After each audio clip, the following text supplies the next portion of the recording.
All right, on to part 2 for currency exchange rates, kind of the sequel to currency exchange rates, The Empire Strikes Back. All right.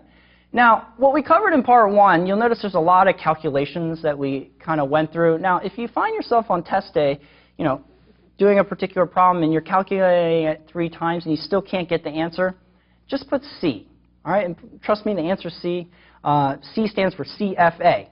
The reason why is that one question won't fail you, but if you linger on it for 20 minutes, that will fail you.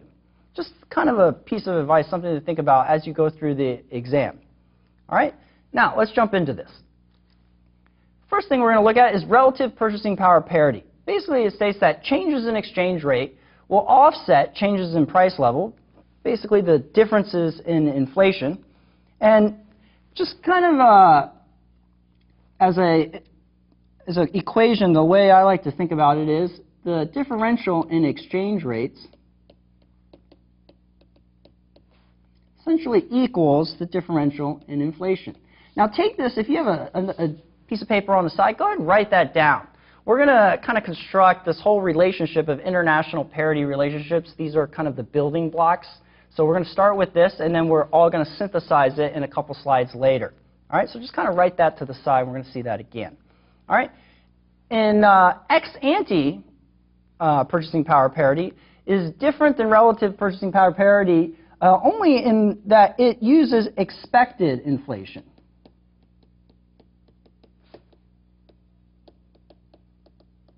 Right? Meaning inflation expected to happen. Now, currencies with higher relative inflation are expected to see their currencies depreciate by that inflation differential. Now, the international Fisher relation, created by Professor Irving Fisher, what it states is nominal interest rates, given by R, equals real interest rates plus an expected inflation. Now, the international Fisher relation basically states that assuming rates are constant, that the differential in nominal interest rates is essentially the differential in expected inflation. So just simply put, the differential in interest rates essentially equals the differential in inflation. Now kind of take this formula and also put it to the side. We're going to need that in a bit to basically create our international parity relationships. All right? Now, uncovered interest rate parity that we see here. Now remember, covered interest rate parity basically means it's bound by arbitrage. In this case, it's not bound by arbitrage. Relative form purchase power parity plus international Fisher relation basically creates uncovered interest rate parity. All right? Now, links spot exchange rates, expected spot exchange rates, and nominal exchange rates. So what we see here are expected spot, changes in expected spot are essentially equal to changes in exchange rates. So let's just write that down, another kind of building block for our international parity relationship. So the differential in exchange rates equals the differential in nominal interest rates. All right, put that one to the side. Again, keep in mind these are going to be our building blocks to our international parity relationship. Covered and uncovered interest rate parity are related. Why? If forward rates are an unbiased estimator of future spot, then the forward should equal the expected spot. Now, uncovered interest rate parity forecasts future spot, basically equals the expected spot. And remember, this is a non-traded price, meaning it is also not bound by arbitrage. Now, covered interest rate parity calculates the forward rate equals the forward rate. All elements are essentially tradable and bound by arbitrage. International parity relationships. Now, this is what we've been building up to. All right, ready? Here we go. So, covered interest rate parity. We saw that in part 1, that the differential in forward premium or discount essentially would equal the differential in interest rates. This is your covered interest rate parity. Now, the second relationship, if forward rates are an unbiased predictor of future spot rates. So if both of these hold, meaning if covered interest rate parity were to hold, and forward rates are an unbiased predictor of future spot rates, then uncovered interest rate parity would then hold. This is the first way of where we can determine if uncovered interest rate parity would hold. Now the second way is we start with the international Fisher effect, which states basically that the differential in interest rates, if they should mirror the differential in inflation, and if ex ante purchasing power parity, which is the differential in exchange rates at the spot, were to equal the differential in inflation. So if the international Fisher effect holds and ex ante relative purchasing power parity were to hold, then uncovered interest rate parity also holds. This is the second way we can determine if uncovered interest rate parity were to hold. Now, let's take a look at a carry trade. If uncovered interest rate parity does not work, meaning it's not holding, in the short term, one can profit by investing in the higher yielding currency and borrow in the lower yielding currency. Assuming that the US dollar interest rate in this example is 3% and the British interest rate is 2%. Now, we would anticipate that the US dollar to depreciate by 1%. However, they're telling me that it only depreciated by 0.5%. So in this case, I would invest in the higher yielding currency and borrow in the lower yielding currency because the depreciation in the currency wouldn't offset my profit. So my return equals the interest earned at the higher interest rate minus the funding cost I borrowed at the lower interest rate and minus any currency depreciation, where in this example, the 0.5%. Notice if it was 0.1%, there would be no profit in this case. Risks of a carry trade. So there essentially is crash risks to carry trades because in times of high volatility, the country with the higher interest rate typically sees the currency depreciate by a greater amount than uncovered interest rate parity suggests. In essence, it creates a negative skewness and excess kurtosis type trade. And if you remember in quant, negative skewness and excess kurtosis means that it's going to have what we call fat tails. Meaning you have more chances of blowing up in this trade. And why is this true? Essentially, the main reason is the reason for the high probability of larger losses is that inherently you're borrowing money to buy the high interest rate, and this is inherently a leveraged trade. And if the interest rate is so high in one particular country, everybody is investing in that high interest rate country and putting on this particular trade. And when it starts to move against them, everybody starts getting out of that currency. It massively depreciates. Remember in that last example, we said depreciation was only 0.5% in the currency. Imagine if that depreciation was 4% or 5%. That return would be extremely negative because everybody is selling.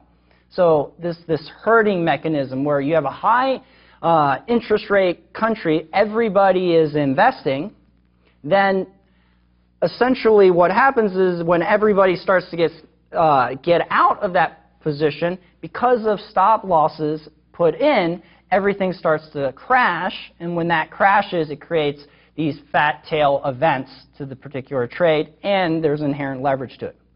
Now, from a risk management standpoint, you could use a volatility filter. Essentially, what you do is you look at the implied volatility of the particular currency in the option markets. Keep in mind, basically the implied volatility, the price, the implicit price of the options, how expensive the options would be. And as the implied volatility spikes, you would exit your position. So it's basically looking at implied volatility, and if the implied vol goes up, you're going to exit. Also, there's a valuation filter using purchasing power parity bands. And you create these valuation bands on the currency. And if it's basically below or above, that determines your overweight or underweight using these particular bands, these valuation bands. The long-run fair value of a currency. So the IMF created a framework to assess the long-run fair value. And first off is there's a macroeconomic balance approach. And basically what they do is they take clues from the current account deficit. They compare what is the expected current account deficit and what is the sustainable current account deficit of the particular country. And what is the exchange rate differential that needs to be to achieve that sustainable, or how much the value of the currency has to change to achieve its sustainable current account deficit. There's also the external sustainability approach, and what we're looking at is the debt to GDP ratio. We're looking at if a country can sustain their debt relative to GDP. And if the debt relative to GDP starts to get out of whack, we would anticipate the long-run fair value of the currency essentially to depreciate. Now, the third framework is reduced form econometric approach, and is the estimation of equilibrium exchange rate path consistent with several kind of key macroeconomic factors. These include things such as like trade balance, let's say relative productivity,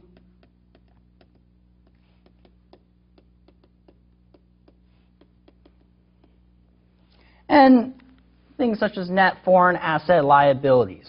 They're looking at these macroeconomic variables to determine what is the equilibrium exchange rate.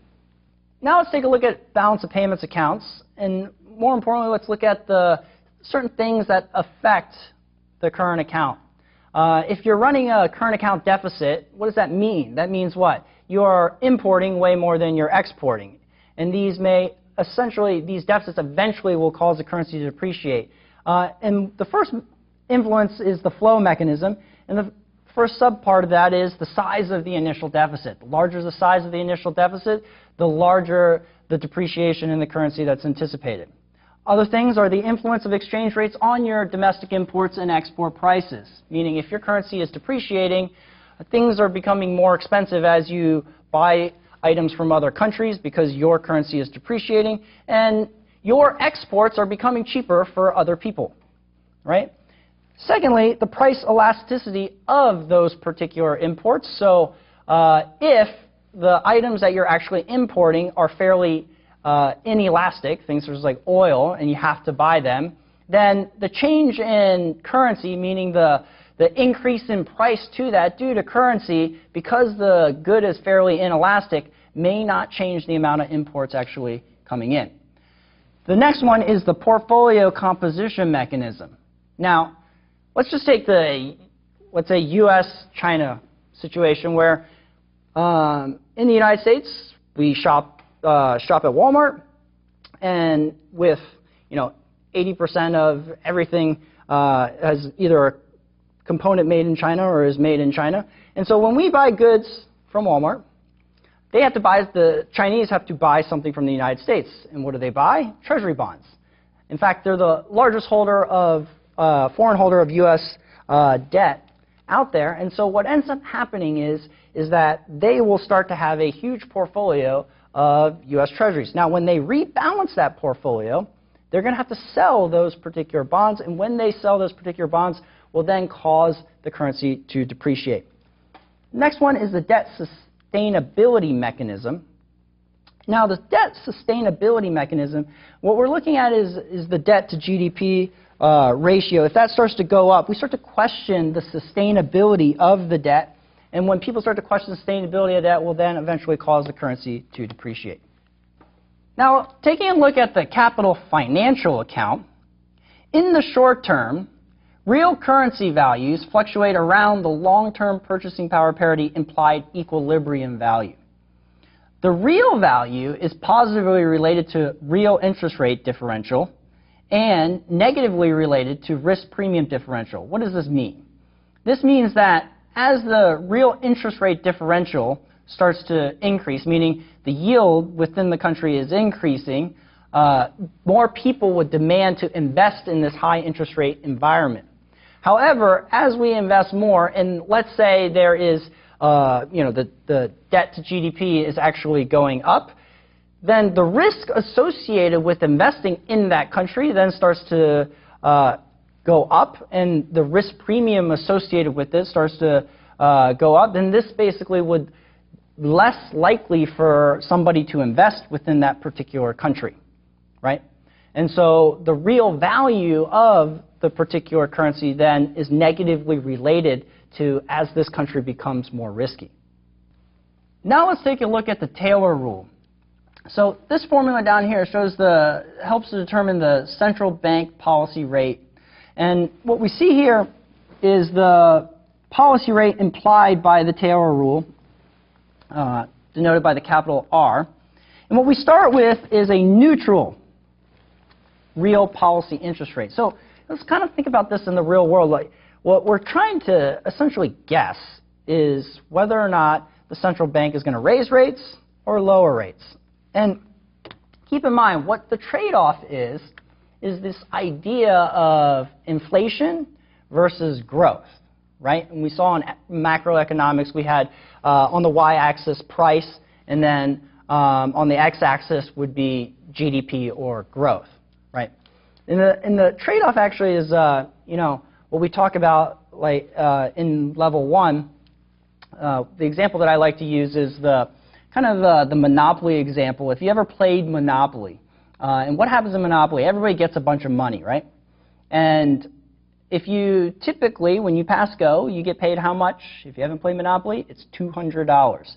So when you pass go, you get $200, and you'll notice Monopoly takes a long time to finish. Now, if I change this process and I say, instead of getting $200, everybody gets $500 pass go. What happens now? All the hotels start going up. Everybody, you land on something, you're just going to buy a piece of property. So what ends up happening is there's huge amount of economic growth, but then what happens when you land on a property where you're going to have to pay what? A huge amount of rent. Now, this means what? Prices are rising. So notice that as I inject more money into the system, or as I use monetary policy and introduce money into the system, there is economic growth, but prices start to rise, and eventually this starts to become detrimental. So the central bank has to do what? They have to make a determination that, all right, I have to weigh between inflation and growth, right? So what they're looking at is the inflation versus how much growth that they actually have. So let's take a look down here to the formula here. What we have here is the current and target inflation rate. Let's just think about this. If, let's say, the central bank has a target inflation rate of 2%, that's what they want. Now, if the current inflation rate is 4%, so look, inflation is higher than where they want to be, how do you slow down inflation? You jack up the rates, right? So notice 4 minus 2 is a positive number, and notice this creates an add to the neutral real policy interest rate. So what happens when the current is greater than the target inflation rate? Since inflation is going higher where they want to be, they're going to jack up rates to basically bring down inflation. What we see over here is growth. This is the second part, right? As you raise rates, you're basically slowing down growth, but let's say that the target growth rate is 3, and the actual current log of the current output, let's say, is 5, right? So you have target output of 3 and the current output of 5. Notice that the economy is doing pretty well, better than what we anticipate. I'm okay with raising rates, right? So this is also an add. Now keep in mind, now if growth starts to go negative or go below where they want to be, what are they going to do? They're going to lower rates, right? This basically, this formula kind of helps to determine what the central bank policy is going to be. Now let's take a look at the Mundell-Fleming model. What we're looking at here are impacts of monetary policy and fiscal policy in terms of capital mobility, whether a country has high capital mobility or low capital mobility. And what are we talking about as far as capital mobility is how easily capital can flow in and out of the country, whether they have restrictions associated with that. Now, as a reminder, what is monetary and fiscal policy? Yeah, monetary policy being lowering the discount rate, allowing banks to loan out more money, meaning the reserve ratio, or lowering the reserve ratio, or buying bonds. These things are monetary policy, whereas fiscal policy being decreasing taxes or increasing government spending as an expansionary fiscal policy.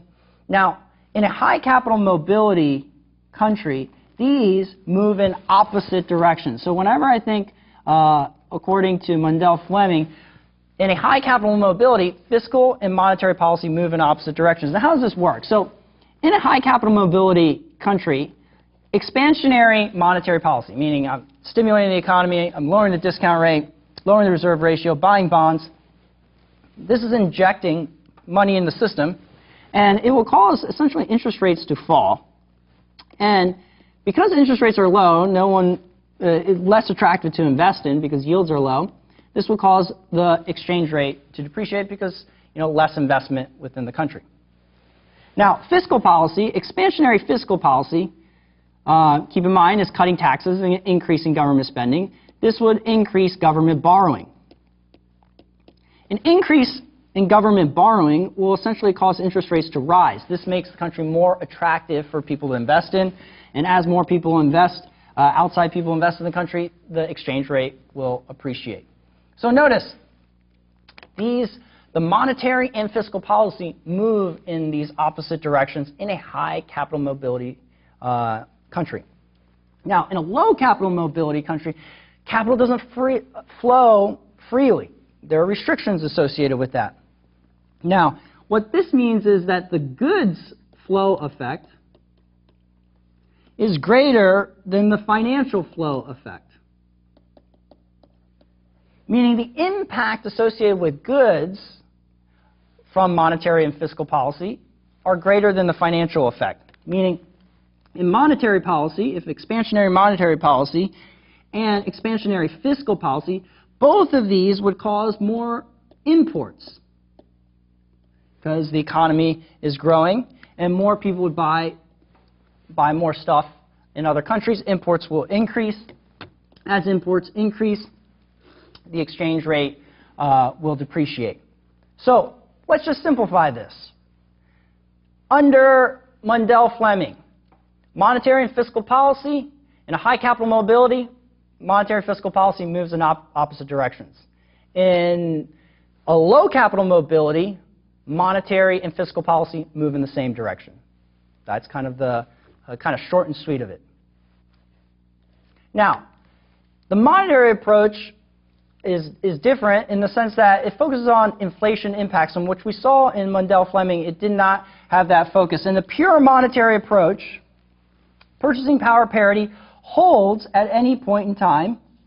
Expansionary monetary policies lead to higher inflation and depreciation of the currency.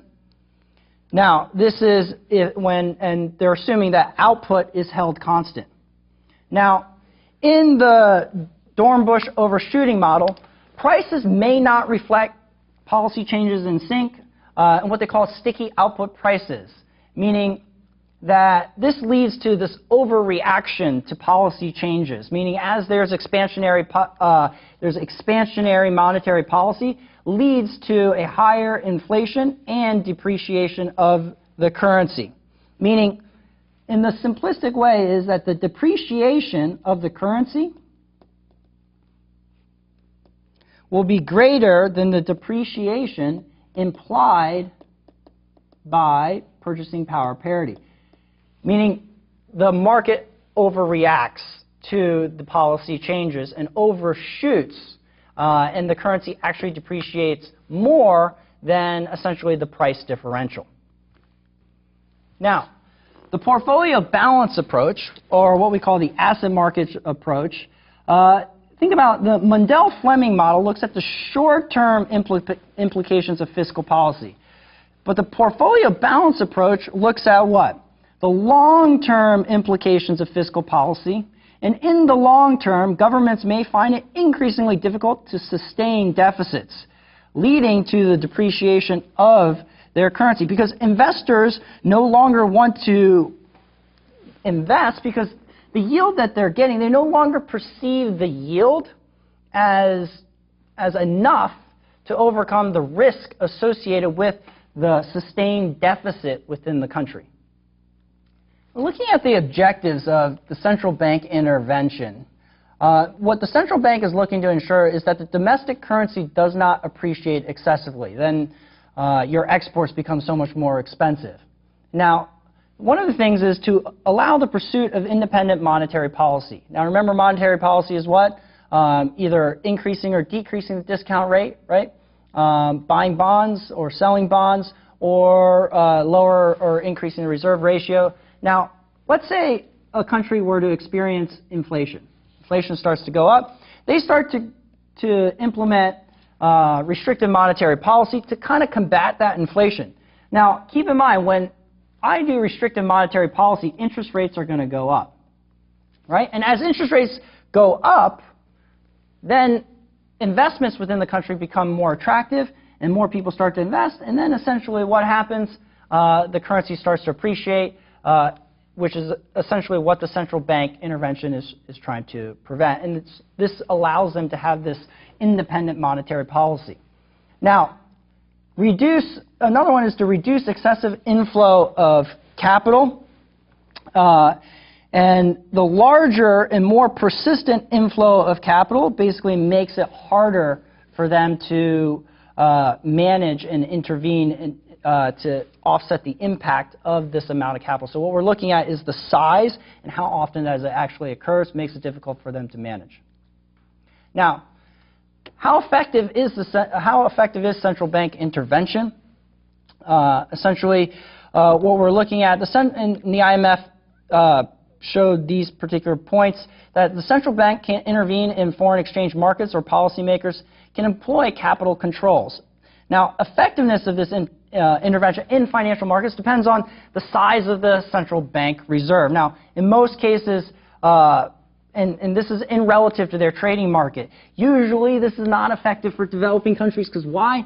Because the size of the central bank reserve is smaller than the actual volume of their currency. They don't have enough reserve to basically effectively manage that.